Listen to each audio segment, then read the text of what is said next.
Negativity एक ऐसा word जिसको सुनते ही हमारे अंदर की सारी पॉजिटिविटी खत्म हो जाती है। हमारे पास अगर 99 पॉजिटिविटी और अगर एक नेगेटिविटी एंटर कर जाती है तो वो सारी की सारी पॉजिटिविटी डिस्ट्रॉय हो जाती है। सो क्या है ये नेगेटिविटी? इसका मतलब ये होता है कि अगर किसी पर्सन ने आपके लिए कुछ अच्छे काम किए हों और एक काम वो नहीं कर पाया हो तो आपके मन में उसके लिए कोई जगह नहीं रह जाती। It is called negativity and you are the negative person अगर आप ऐसे हैं तो। सो इस सब से बचने के लिए, अर्ली एजेस में से बचने के लिए आपको मैं 9 मेथड्स बता रहा हूँ। सबसे पहली चीज़ कि ये आनी भी चाहिए। अगर कंप्लीटली अगर हम पॉजिटिव देखेंगे तो फिर कैसे काम चलेगा? पर ये कभी पॉजिटिविटी पे हावी नहीं होनी चाहिए, ये आनी चाहिए। ऐसे भी सोचना पड़ेगा तभी जाके हमारे काम बनेंगे। 9 तरीके जिसके थ्रू हम सीखेंगे कि हम नेगेटिविटी से कैसे दूर भागें। सबसे पहला तरीका, hard work. There is no substitute of hard work. हम जब 16 साल से 25 साल की एज में होते हैं ना, ये एज हमारे लिए सबसे पावरफुल एज होती है, सबसे पावरफुल एज। और इस एज के अंदर हमें सबसे ज़्यादा टेम्परेरी लोग मिलते हैं। अपना करियर सेट करना है ना, अपना करियर सेट करना है तो आगे बढ़ने के लिए ये 16 से लेकर 25 साल तक की एज को पकड़ लो, जकड़ लो और इसी पे ही आप आगे निकल सकते हो। इसमें जितना सीख सकते हो। इसके बाद सीखने की जो रेट है वो कम पड़ जाती है। इसीलिए कीप लर्निंग ये वाला जो टेक्निक है लगा चले जाओ, सीखते चले जाओ और इसी एज में आप आगे बढ़ेंगे। दी सेकेंड थिंग, हर एक की सुनो। जो समझा है, सुना है, सुनो, समझो, बात को समझो। रिएक्ट मत करो, रिस्पॉन्ड करो।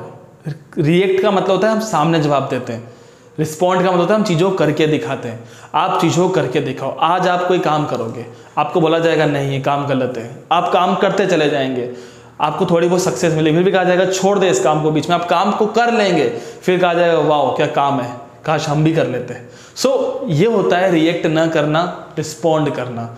ये कंटिन्यूस हैबिट है जो आपको अपनी लाइफ में डालनी पड़ेगी। Next is very important thing, अपने पैशन को फॉलो करो, करियर आपको फॉलो करेगा। करियर के पीछे मत भागो कभी भी, इस बात का ध्यान रहे आपके लिए।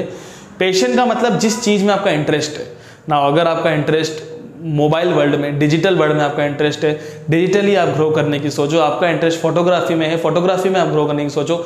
आपको डॉक्टर बनने में इंटरेस्ट है, आप उसके लिए चीज़ें सीखना स्टार्ट करो।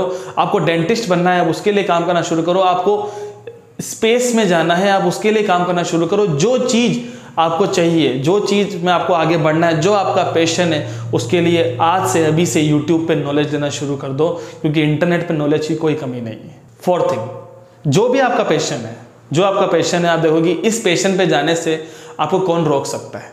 One and only, one thing only, one मतलब हमारे पेरेंट्स। उनको समझाओ, उनको समझाना बहुत जरूरी है आपके पैशन के बारे में। उनको रिजल्ट दो, उनको बताओ इतने समय रिजल्ट नहीं आएगा, देन मेरे पास दूसरा प्लान है। Now make your plan A, plan B, plan C for your future. अगर प्लान ए सक्सेसफुल नहीं होता है, 1000 दिन काम करने के बाद प्लान ए को छोड़ दो। एक प्लान को 1000 दिन दो, प्लान बी पे आओ, प्लान सी पे आओ। एक प्लान सक्सेसफुल होगा, जितना फेलियर आएगा उतना ज्यादा सक्सेस भर के आएगी। 5वीं चीज, अपने प्लान्स को लेकर कॉन्फिडेंट रहो। होता है कितनी बार का, तो हम कोई काम कर रहे होते हैं, हम जॉब कर रहे होते हैं, बिजनेस कर रहे होते हैं, पढ़ाई कर रहे होते हैं, एग्जाम दे रहे होते हैं, कॉन्फिडेंस खत्म हो जाता है। हम अंदर से रो रहे होते हैं, किसी को नहीं बता सकते कि हम रो रहे हैं, हम परेशान हैं, क्योंकि हम सोचते हैं कि अगर हम डीमोटिवेटेड हैं तो कोई समझेगा कि यार तो बिल्कुल डीमोटिवेटेड है। तो हम नहीं चाहते कि हम अपने आप को डीमोटिवेट शो करें। सो कॉन्फिडेंस हमेशा रहे, अपने आप पे कॉन्फिडेंस रखोगे तो ही हम आगे बढ़ पाएंगे। तो कॉन्फिडेंस एक की है, कॉन्फिडेंस ही एक की है जिससे हमें हमारी लाइफ में सक्सेस मिलता है। जो प्रेशर है उसे हमें हैंडल करना है। से यस टू एवरी टास्क। जो हमें टास्क मिलता है, हमारे पेरेंट्स, हमारी फैमिली, हमारी कंपनी, हमारा स्कूल, हमारा कॉलेज, हमारे फ्रेंड्स, अगर कोई ऐसा टास्क देते हैं जो हमें वाकई में कुछ सिखा रहा है, से यस ऑलवेज। रात को जग के वो काम करो, कैसे भी वो काम करो, उस काम को पूरा करो। 4 लोगों से साथ मिलके वो काम करो।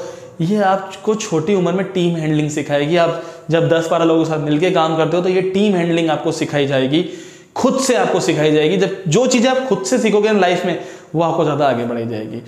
2 चीज़ों से आप सीख सकते हो, एक तो खुद से और एक दूसरों की गलतियों से।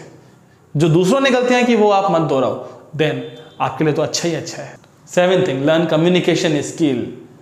कम्युनिकेशन का सबसे पहला rule, listen more talk less. हम उल्टा करते हैं, टॉक मोर लिसन लेस।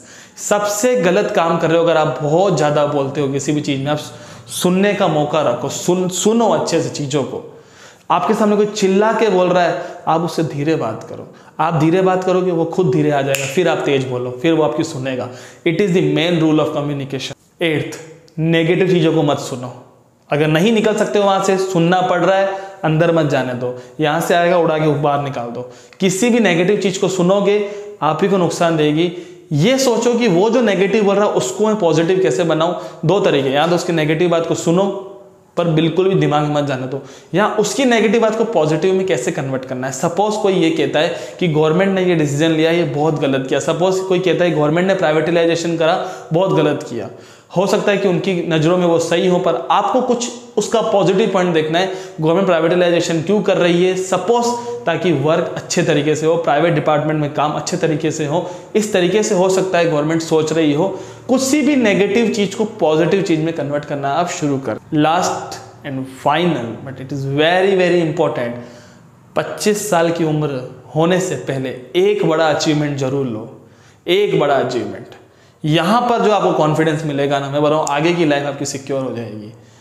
एक बड़ा जो अचीवमेंट आप लोगे, चाहे वो आपकी जॉब में हो, बिजनेस में हो, सेल्फ वर्क में हो, आपके कॉलेज में हो, आपकी स्कूल लाइफ में आपने लिया हो, एक बड़ा अचीवमेंट आपके पास होगा ना, तो ये आपके लिए बहुत ही आसान हो जाएगा आगे की तरफ नेगेटिविटी से बचने के लिए। तो यहाँ पर हमने आपके सामने 9 स्ट्रेटेजी शेयर की, 9 की 9 आप फॉलो कीजिए। इसके अलावा भी और आपको लगता है कि नेगेटिविटी से कैसे बचा जाए तो right in the comment box की। इसके अलावा आपको और कौन से तरीके लगते हैं जिससे हम नेगेटिविटी से बच सकते हैं। Thank you so much, thanks a lot. Video को लास्ट तक देखने के लिए आपका बहुत बहुत धन्यवाद। Thanks a lot.